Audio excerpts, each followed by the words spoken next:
একটা ক্লাসে 9 থেকে 1 পর্যন্ত ক্লাস হচ্ছিল। হঠাৎ করে 9 ঠাস করে 8 এর গালে চড় বসিয়ে দিল। তখন 8 বলল, "কিরে তুই আমাকে কেন মারলি?" তখন 9 বলল, "আমি এই ক্লাসের সবথেকে বড়।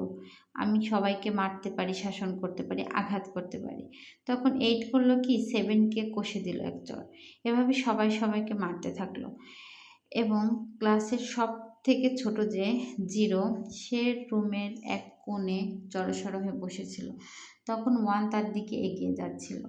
তখন 0 বলল, "তুমিই আমাকে মারবে, তাই না?" তখন 1 বলল, "না, তোকে আমি মারব না। তুই আমার পাশে এসে দাঁড়া।"